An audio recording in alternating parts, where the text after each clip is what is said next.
പാലക്കാട് ഒറ്റപ്പാലത്ത് നിർത്തിയിട്ട വാഹനം കുട്ടികൾ സ്റ്റാർട്ട് ചെയ്തതിനെ തുടർന്ന് അപകടം. ബേക്കറിയിലേക്ക് എത്തിയയാളുടെ ഒപ്പം വന്ന കുട്ടികൾ അറിയാതെ കാർ സ്റ്റാർട്ട് ചെയ്യുകയായിരുന്നു.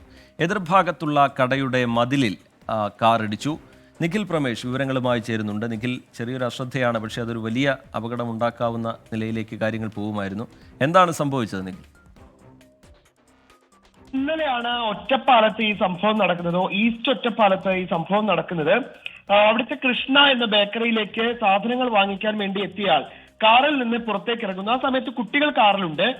കുട്ടികളും അതോടൊപ്പം തന്നെ ആ കാറിലുണ്ടായിരുന്ന സ്ത്രീകൾ പുറത്തേക്ക് ഇറങ്ങിയിട്ടുണ്ട്. ആ സമയത്ത് കുട്ടികളെ ഇറക്കാതെ അദ്ദേഹം കടയിലേക്ക് പോകുന്നതിന് വേണ്ടി തയ്യാറെടുക്കുകയായിരുന്നു. ഈ സമയത്താണ് ആ കാറിലുണ്ടായിരുന്ന കുട്ടികൾ കളിക്കുന്നതിനിടെ അവർ ഈ കാറിന്റെ കീ സ്റ്റാർട്ട് ചെയ്യുകയും ഉടനെ തന്നെ കാറ് മുന്നോട്ട് പോവുകയും ചെയ്യുന്ന ഒരു സാഹചര്യം ഉണ്ടാവുകയായിരുന്നു. പെട്ടെന്ന് തന്നെ അദ്ദേഹം ഇത് സ്റ്റോപ്പ് ചെയ്യുന്നതിന് വേണ്ടി കാറിന്റെ ഉടമ കാറിനകത്തേക്ക് കയറാൻ ശ്രമിക്കുന്നുണ്ടെങ്കിലും ഇദ്ദേഹത്തിന് അതിന് സാധ്യമാകുന്നില്ല. ഇദ്ദേഹം മറിഞ്ഞു വീഴുകയാണ് ചെയ്തത്. ഒരു വലിയ അപകടം ഒഴിവായി എന്നുള്ളതാണ് നമുക്ക് ഇതിൽ നിന്ന് കാണാൻ കഴിയുന്നത്. റോഡ് മുറിച്ചു കടന്ന ഈ കാറ് എതിർഭാഗത്തുള്ള സന ട്രേഡേഴ്സ് എന്ന കടയുടെ മതിലിൽ ഇടിച്ച് നിൽക്കുകയായിരുന്നു. ഭാഗ്യവശാൽ തിരക്കേറിയ ഈ റോഡിൽ ഇരുഭാഗത്തു നിന്ന് ആ സമയത്ത് വാഹനങ്ങൾ വന്നില്ല എന്നുള്ളത് ഏറ്റവും ആശ്വാസകരമായിട്ടുള്ള കാര്യമാണ്. എന്ന് മാത്രമല്ല, ഈ ഫുട്പാത്തിൽ കാൽനട യാത്രക്കാർ ഇല്ലാതിരുന്നതും വലിയ ദുരന്തം ഒഴിവാക്കി. അല്ലെങ്കിൽ അതൊരു വലിയ അപകടത്തിലേക്ക് കാര്യങ്ങൾ പോയേനെ.